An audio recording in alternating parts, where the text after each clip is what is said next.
El Evangelio según Juan es de los primeros reportes de la vida de Jesús, y aprendemos al final del libro que viene de uno de los seguidores más cercanos de Jesús, llamado el discípulo a quien Jesús amaba. Aparece varias veces en el mismo libro, y hay debates si es Juan, el hijo de Zebedeo, uno de los 12, u otro Juan, quien vivía en Jerusalén y era conocido como Juan el presbítero.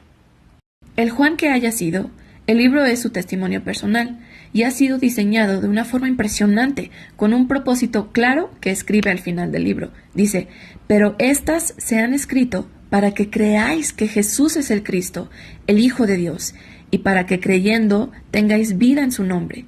Juan cree que el Jesús del que leemos en este libro es uno vivo y real, y que puede cambiar tu vida para siempre. El diseño del libro es muy padre. La primera mitad comienza con un poema de introducción, luego una pequeña historia. Esto es seguido por un gran bloque de historias acerca de Jesús haciendo milagros que generan controversia. Todo esto se culmina en un gran milagro, cuando Jesús resucita a Lázaro, que igual genera mucha controversia con los fariseos y es cuando deciden matarlo. Esto nos lleva a la segunda mitad del libro.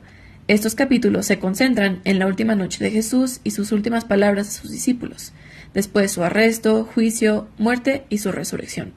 El libro concluye con un epílogo. En este video nos concentraremos en la primera mitad. Así que el libro comienza con una introducción de dos partes.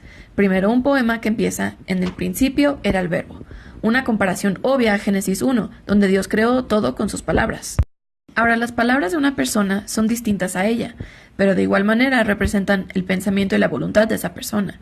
Juan nos dice que el verbo era con Dios, o sea, algo distinto, pero también dice el verbo era Dios, esto algo divino. Mientras consideramos esto, escuchamos después en el poema que este verbo divino fue hecho carne en Jesús. Juan comienza a recordar las historias de Éxodo diciendo que Jesús era el tabernáculo de Dios con nosotros. Esa gloriosa presencia divina que rodeaba el arca del pacto se hizo humano en Jesús. Esto nos lleva a su última declaración, que el único y verdadero Dios de Israel es igualmente Dios Padre y Dios Hijo, que se hizo humano para revelarnos al Padre. Y en lo que consideramos estas declaraciones sorprendentes, comienza la historia de cuando Juan el Bautista conoce a Jesús, y cómo llevó a otros a conocerlo y a ser sus discípulos. Y uno por uno la gente que conocía a Jesús expresaba quién pensaba que era, y en este un solo capítulo Jesús es dado 7 nombres.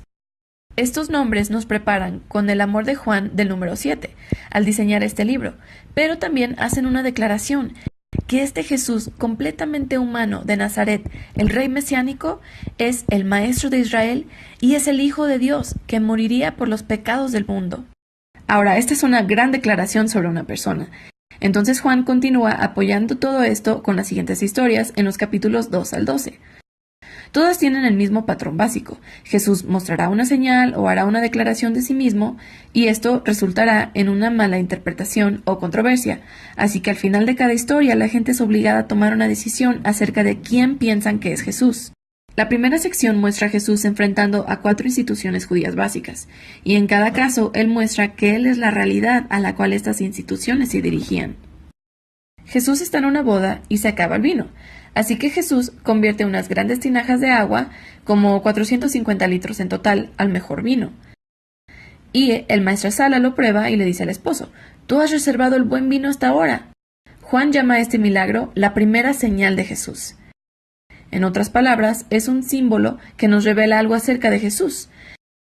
Así como Isaías dijo que Jehová hará un gran banquete de vinos refinados, esta primera señal revela la generosidad del reino de Jesús. Después, Jesús va hacia el templo en Jerusalén, el lugar donde se supone que el cielo y la tierra se unirían, y donde Dios estaría con su pueblo. Jesús afirma su autoridad ahí, sacando a los cambistas y a los que vendían. Y cuando los líderes judíos lo amenazaron, les contesta, «Destruid este templo, y en 3 días lo levantaré». Jesús está proclamando aquí que su muerte sacrificial venidera será donde el cielo y la tierra se unirían en realidad, y su cuerpo sería el templo del que hablaba. Luego, Jesús tiene una larga conversación con un rabí llamado Nicodemo, que pensaba que Jesús era como él, simplemente otro rabí o maestro de parte de Dios. Pero Jesús dice que Israel necesita mucho más que un maestro con nueva información. Israel necesita un nuevo corazón, una nueva vida, o en sus propias palabras, el que no naciere de nuevo no puede ver el reino de Dios. Jesús sabe que la humanidad está atrapada en una red de egoísmo y pecado que lleva a la muerte, pero también sabe que Dios ama este mundo, así que Él está para ofrecerle a todos un nuevo nacimiento, una nueva oportunidad de vida. De aquí Jesús viaja hacia el norte, llega a un pozo sagrado y comienza una conversación con una mujer samaritana, es decir, no judía, y empiezan a hablar sobre el agua, que Jesús convierte en una metáfora de Él mismo. Dice que será en Él fuente de agua viva que salte para vida eterna. Esto se refiere a una nueva calidad de vida infundido con el amor eterno de Dios, una vida que puede comenzar de inmediato y continuar hasta la eternidad. Después de esto, Juan ha diseñado otra colección de historias que toman lugar durante 4 días sagrados de los judíos, y Jesús usa los ejemplos de estos días para hacer declaraciones sobre sí mismo. Primero, Jesús sana a un hombre paralítico en el día de reposo, que inicia una controversia entre los judíos por hacer trabajo ese día, y Jesús les dice que es su Padre quien hasta ahora trabaja y él también. Y ellos entienden su punto. Él decía que Dios era su Padre, haciéndose igual a Dios. Por lo tanto, querían matarlo. La siguiente historia ocurre durante la Pascua, que relata la historia del Éxodo, junto con una cena simbólica del cordero, pan y vino. Jesús aquí milagrosamente provee comida para miles, que resulta en que la gente le pida más pan. Aquí Jesús declara que Él es el pan de vida, y si alguno comiere de este pan, vivirá para siempre. Esto ofende a muchos y lo dejan de seguir. Después tenemos un bloque de historias que llevan cabo en Jerusalén durante la fiesta de los tabernáculos, la cual relata el tiempo del pueblo en el desierto, donde Dios los guiaba con nubes y fuego y les proveía con agua en el desierto.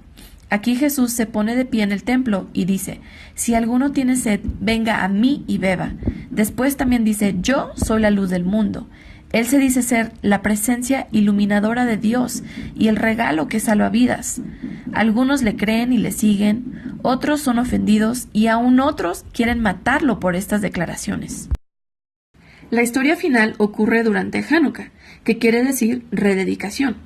Relata cuando Judá el Macabeo limpió el templo de ídolos y construyó un nuevo altar santo. Así que Jesús entra al patio del templo y declara que Él es a quien el Padre santificó y envió, y que Él es el verdadero templo donde habita la presencia de Dios. También dice: yo y el Padre somos uno.